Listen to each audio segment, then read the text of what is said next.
ये मैं ही नहीं, हम में से कई लोगों का ऐसा ही मानना है कि अगर आप एक बार वृंदावन चले गए तो वापस आना असंभव है। शरीर वापस जरूर आएगा, लेकिन दिल वहीं बांके बिहारी के दरबार पे रह जाएगा। और फिर हर बार यही मन होगा कि कब वापस लौटेंगे।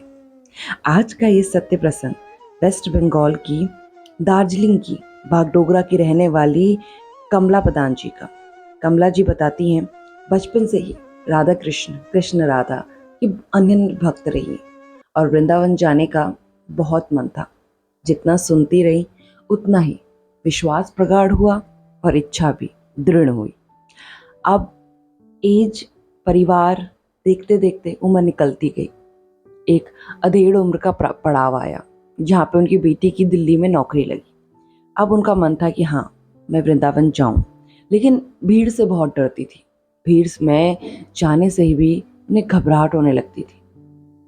लेकिन वृंदावन बांके बिहारी के दरबार में भीड़ होगी ये तो निश्चित है। लेकिन फिर भी 12 दिसंबर 2023 को मन बनाती हैं कि अब कुछ भी हो जाए वृंदावन तो जाऊंगी, और वृंदावन जाने के लिए अपनी बेटी के साथ निकल पड़ती है।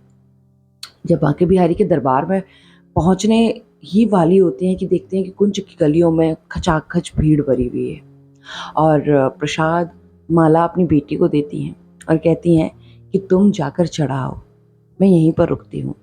पीछे रुकती हैं और बेटी वही प्रसाद चढ़ा के वापस आती है। जब बेटी आती है तो वो सोचती है, अरे वेस्ट बंगाल से यहाँ आ गई तो थोड़ा सा और आगे तो जाना है, क्यों ना चली जाऊं। और ऐसा सोचकर वो आगे बढ़ती हैं। आगे बढ़ते बढ़ते बढ़ते भीड़ बहुत ज़्यादा थी, न बाहर निकलने को रास्ता न अंदर जाने को। खचाखच भीड़ में राधे राधे का गुणगान चल रहा था। बस मन में यही प्रण लिए कि भगवान तुझसे मिलना है। ये इच्छा, ये जिद ने उन्हें बांके बिहारी के दरबार तक पहुंचा दिया। भगवान के दर्शन हुए, उनकी नैनों ने भगवान को एक बार फिर निहारा। और वापस जाने का भला किसका मन करे, मगर वो वहां पर स्तब्ध थी, खड़ी भगवान को निहार रही थी। न जाने कितने विचार चल रहे थे मन में। इच्छाएं तो उस समय कौन ही पूछता है। तभी एक सिक्योरिटी वाले ने कहा, मैडम आगे बढ़िए। होश में आई, वापस आई और बाहर को चल दी।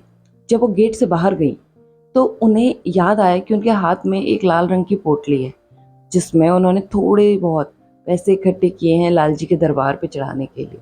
लेकिन अब तो वो बाहर आ चुकी थी और अंदर जाना इतना आसान भी ना था। अब क्या करें। बहुत ही प्यार से वो पैसे लेके आई थी। तभी उन्होंने देखा कि सामने एक लाल साड़ी में किन्नर खड़ी है। उसने उसी किन्नर को वो पैसे दे दिए और अपने घर वापस लौटने के लिए चल पड़े। पहले अपनी बेटी के पास रही 1 महीना दिल्ली, लेकिन मन ना लगा। मन वहीं अटक गया था, बांके बिहारी के नैनों पे। अब उन्हें समझ ही ना आता कि मैं क्या करूं, लेकिन दिनचर्या तो चलानी थी। ऐसे सत्संगी होके थोड़े ना दुनिया चलती है। फिर भी अब उनके पास या तो कोई बात ना होती, और कोई बात होती तो कृष्ण की बात होती। वो वापस अपने घर बागडोगरा लौट आई। बागडोगरा में भी लोगों से, हर इंसान से कृष्ण का गुणगान करती फिरती। तभी वो कहती हैं कि एक दिन वो सोई और स्वप्न में उनको आकृति आई।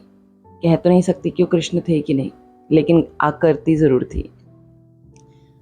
लेकिन राधा राधा कृष्ण कृष्ण कृष्ण कृष्ण कृष्ण कृष्ण प्रगाढ़ होता गया।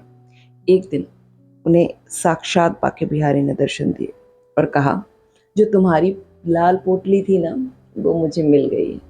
ये सुनते ही बहुत ही आश्चर्यचकित हुई और उन्होंने कहा, क्या सच में? क्या भगवान हर आए इंसान को देखते हैं, उसकी सुनते हैं?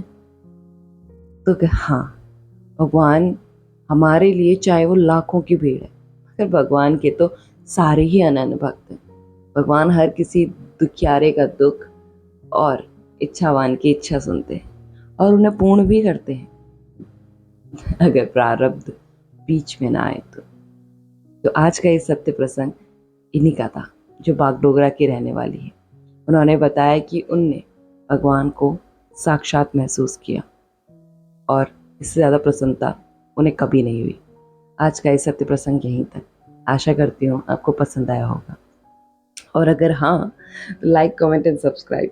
अच्छा लगता है जब आप सहयोग देते हैं। और जल्द लौटूंगी अच्छे सत्य प्रसंग के साथ। तब तक अपना अपने परिवार का ख्याल रखिए।